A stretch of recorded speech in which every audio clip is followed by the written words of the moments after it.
About 11:30 p.m. last evening in the Raphael Road area of Maxfield Avenue. The police responded to information of gunshots being fired within the community. Upon the arrival of the police, our reports are that they were actually fired upon. During that process, they returned the fire, and at the end of that, one man was found with a firearm, and he had what appears to be gunshot wounds.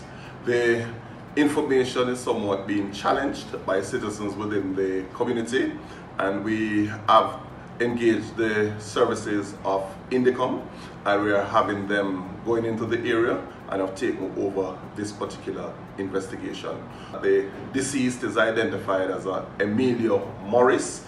He is known as Daddy One, who is a gang leader for the William Road gang that runs off Maxfield Avenue. He is presently before the court on a charge of murder, and he was out on bail. A condition of his bail was that he must not be seen in the community of William Road or anywhere within the Kingston 13 area.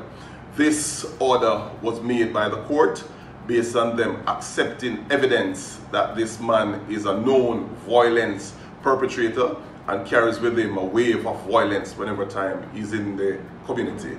So he was ordered by the court not to be in the community, but to our surprise, he was here in the community last night, challenged the police in a shooting, and he was hit and take the KPH where he was pronounced dead.